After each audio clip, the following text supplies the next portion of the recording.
Hello everyone, and today again new story. Today I say goodbye summer.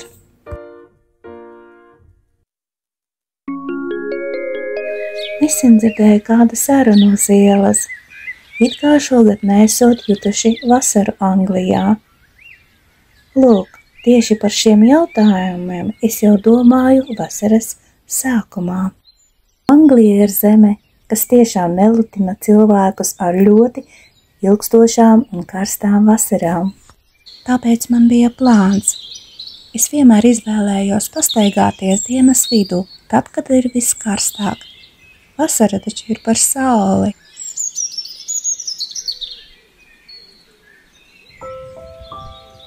Bērnībā visas vasaras es pavadīju pie savas vecmammas, kur atļāva man būt tikai kā bezrūpīgam bērnam. Bērnu, kurš gulēja zaļā zālē, skatījās zilajās debesīs un klausījās vasaras skaņās. Tagad jau 2 vasaras viņa nav vairs ar mani, bet ir citā pasaulē. Ko es varu darīt? Šovasar es ieplānoju sev laiku, kad es atļauju sev būt atkal šim bezrūpīgajam bērnam.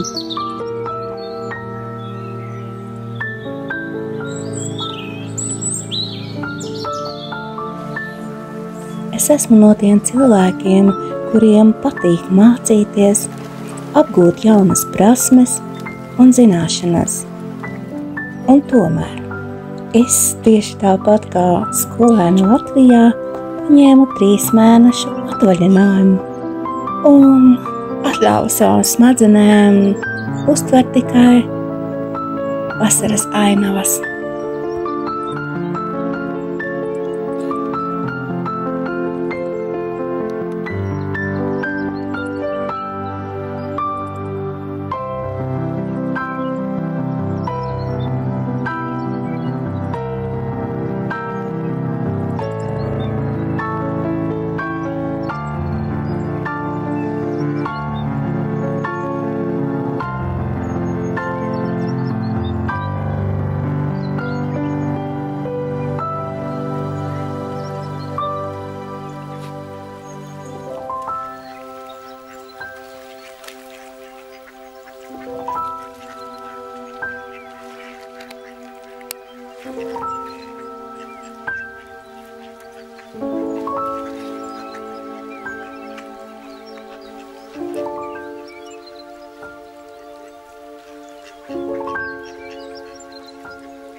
Ir ceļojumi, kuros gribas atgriezties, un šoreiz mēs ceļojam uz Korfkāslu ciemu.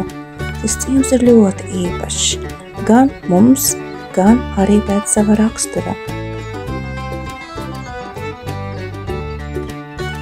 Korf ir skaists ciemats ar vienā stilā ieturētām akmens kotedžām. Šodien šai vietai mēs tikai izbraucam cauri, lai dotos uz mūsu citu gala mērķi, uz jūras krastu.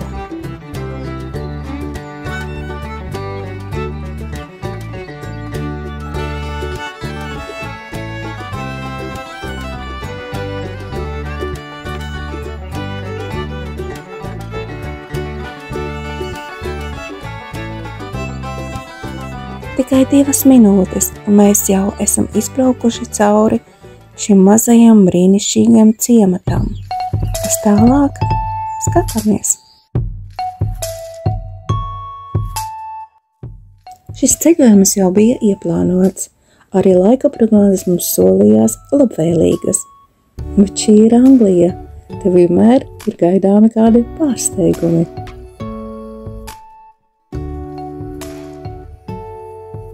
Saule, lietus, vējš, tās ir lietas, ko man ļoti patīk piedzīvot. Ja esi Anglijā, tad ir jāaizmirst par perfekto frizūru. Mans matu stilists ir vējš. var vēl pajokoties. Mežonīgi un sajauti mati Anglijā, tas ir stilā. Un arī kā zīme par savu neatkarību un pārliecību. Tieši šeit mēs esam bijuši pāris reizes. Šie mākoņu brīžiem man lika domāt, bet varbūt būs lietus. Mani, kā jau teicu, neuztrauc lietus, man patīk lietus. Taču Tudors kā reizēm smējos, ir no cukura.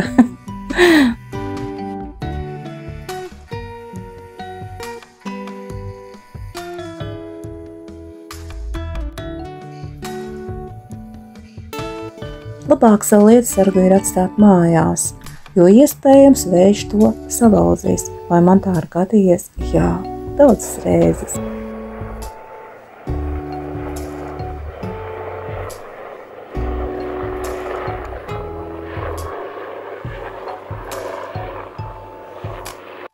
Vēl tikai mazs gabaliņš, un mēs jau būsim pie jūras.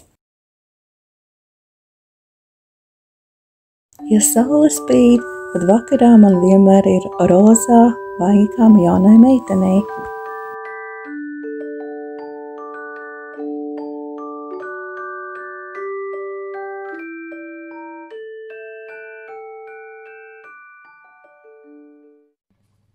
Šajā ceļojumā es aizdomājos, kas gan ir kopīgs filmu veidošanā, deju horeogrāfijām, ēst gatavošanai un pat ceļošanai. Jā, kas tad ir kopīgs?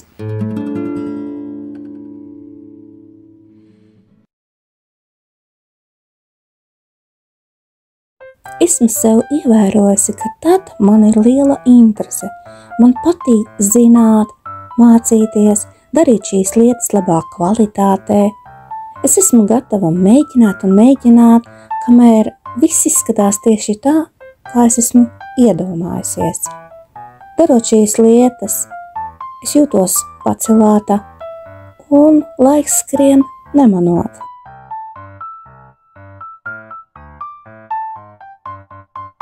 Tāpat man patīk iespēja veidot savas idejas, dzīvot savā ideju pasaulē.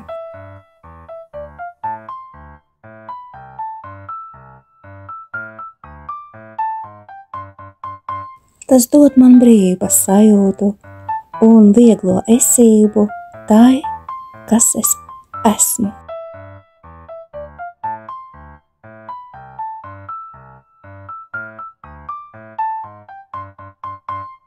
Kas vēl? Nu noteikti šīs nodarbošanās prasa lielu radošumu, spēju mainīties un plānošanu ar vairākiem iespēju variantiem. Tātad diezgan lielu personības daudzpusību un daudzveidību. Spēja apstrādāt lielu apjomu informāciju, fokus un uzmanības noturība arī spēlē lielu lomu.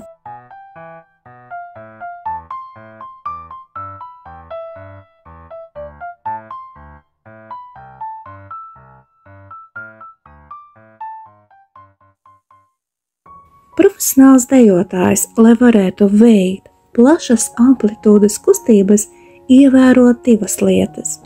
Viņam ir spēcīgi savākta mugura, un viņš zina, kur ir viņa līdzsvara punkts.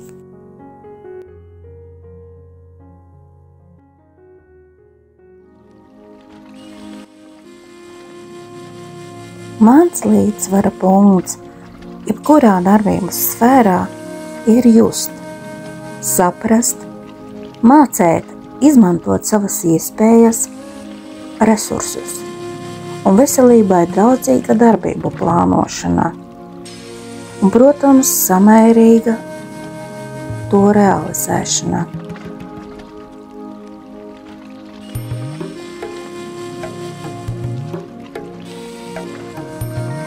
Ko tas nozīmē?